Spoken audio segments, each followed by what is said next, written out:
अगर आप सोयाबीन के कारोबारी किसान हैं तो ये रिपोर्ट आपके लिए। दरअसल सोयाबीन जो किसान के खेत में फसल है, मंडी में भाव है, तेल उद्योग के लिए कच्चा माल है और सरकार के लिए खाद्य तेल की आत्मनिर्भरता से जुड़ा बड़ा सवाल है। खबर है कि इस खरीफ सीजन में सोयाबीन का रकबा 5 से 7% तक बढ़ सकता है, यानी किसान फिर से सोयाबीन की तरफ लौट रहे हैं।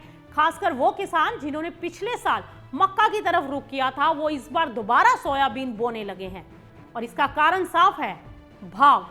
मध्य प्रदेश जैसे बड़े उत्पादक राज्य में सोयाबीन के भाव इस समय करीब 6,700 से 6,900 रुपए प्रति क्विंटल के आसपास हैं, जबकि 26-27 सीजन के लिए सोयाबीन का एमएसपी 5,708 रुपए प्रति क्विंटल है, यानी कि मंडी का भाव एमएसपी से करीब 1,000 से 1,200 रुपए ऊपर है। और किसानों के लिए ये बहुत बड़ा संकेत है। जब किसी फसल का भाव एमएसपी से ऊपर हो जाता है तो किसानों के मन में एक भरोसा पैदा होता है। उन्हें लगता है कि इस फसल में लागत निकलने के बाद कुछ बचत हो सकती है और यही भरोसा इस बार सोयाबीन के रकबे को बढ़ा रहा है। Soybean processor association of India यानी कि सोपा, उनके अनुसार पिछले साल सोयाबीन का कुल रकबा 114 लाख हेक्टेयर था और इस साल इसमें 5 से 7% तक की बढ़ोतरी की उम्मीद है। सोपा के कार्यकारी निदेशक डीएन पाठक के मुताबिक सोयाबीन उगाने वाले राज्यों में बुआई लगभग 80 से 90% तक पूरी हो चुकी है। और अब यहां एक दिलचस्प फर्क देखिए। कृषि मंत्रालय के आंकड़ों के मुताबिक 8 जुलाई तक सोयाबीन का रकबा करीब 57,92,000 हेक्टेयर बताया गया, लेकिन सोपा का अनुमान इससे काफी ज्यादा, करीब 100,31,000 हेक्टेयर।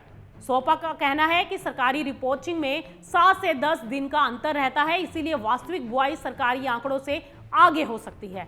अब अगर यहाँ स्टेट वाइज तस्वीर देखें तो वो भी बड़ी महत्वपूर्ण है।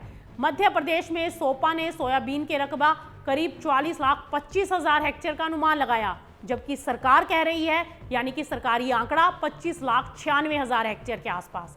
महाराष्ट्र में सोपा का अनुमान 40,25,000 हेक्टेयर, जबकि सरकारी आंकड़ा 23,58,000 हेक्टेयर।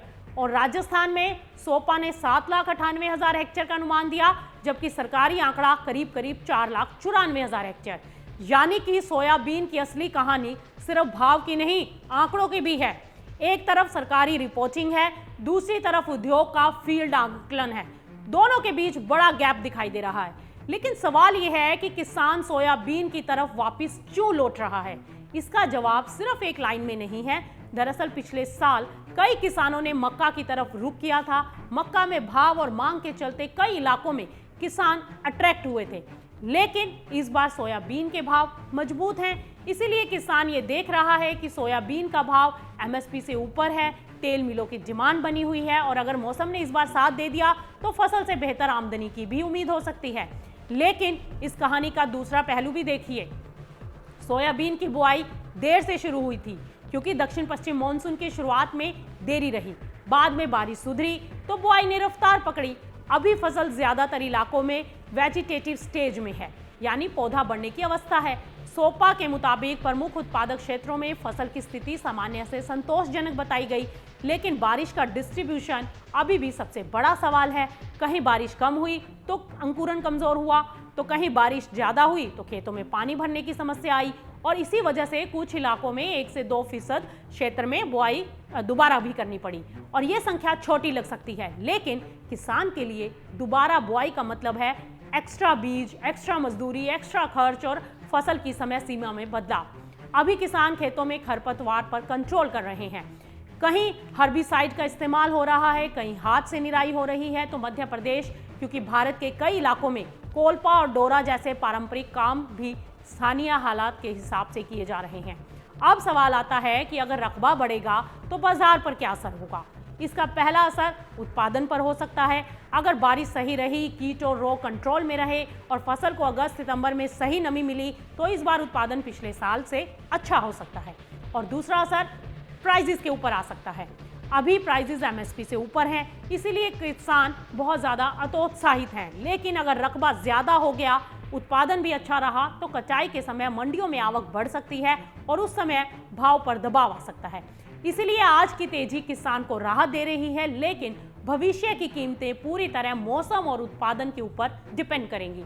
और तीसरा असर है खाद्य तेल उद्योग पर दिखाई देगा। भारत खाद्य तेलों के मामले में आयात पर काफी डिपेंड करता है। सोयाबीन का बढ़ा हुआ उत्पादन देश में तेल और डीओसी यानी डी ऑयल्ड केक दोनों के लिए अहम है। अगर घरेलू उत्पादन बेहतर रहा तो प्रोसेसिंग इंडस्ट्री को राहत मिल सकती है, लेकिन अगर मौसम बिगड़ गया तो यही बाजार फिर से आयात, इंटरनेशनल मार्केट्स और घरेलू डिमांड के साथ दबाव में आ सकता है।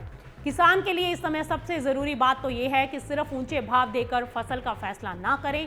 सोयाबीन में भाव अच्छा है, लेकिन ये फसल बारिश के संतुलन पर बहुत ज्यादा डिपेंड करती है। ज्यादा पानी भी नुकसान कर सकता है और कम पानी भी, इसीलिए बुआई के बाद खेत की निगरानी, खरपतवार पर कंट्रोल और जल निकासी बेहद जरूरी है। व्यापारियों के लिए भी संकेत साफ है। रकबा बढ़ने की खबर बाजार में आ चुकी है। अब अगला फोकस फसल की हालत पर रहेगा। अगर अगस्त में बारिश बैलेंस्ड रही तो उत्पादन अनुमान मजबूत हो सकते हैं, और अगर बारिश असमान हो गई तो बाजार फिर से ऊपर नीचे हो सकता है।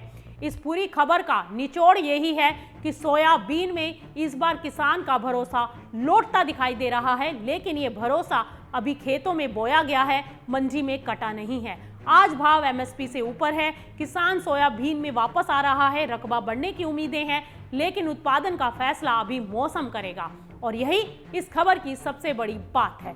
सोयाबीन की असली परीक्षा बुआई में नहीं, अगले 3 महीनों की बारिश में है। अगर मौसम ने साथ दिया तो किसान के लिए ये सीजन बेहतर साबित हो सकता है, लेकिन अगर बारिश ने अपना संतुलन बिगाड़ा तो बढ़ा हुआ रकबा भी किसान की आय की गारंटी नहीं बन पाएगा, क्योंकि खेती में रकबा उम्मीद देता है, भाव भरोसा देता है, लेकिन अंतिम फैसला हमेशा मौसम और मंडी मिलकर करते हैं। तो फिलहाल इस रिपोर्ट में इतना ही। अगर आपको ये वीडियो हमारा पसंद आया हो तो इसको लाइक, शेयर और सब्सक्राइब जरूर कीजिए, और ऐसे ही और इस तरीके के अपडेट्स के लिए मार्केट टाइम्स टीवी पर बने रहिए।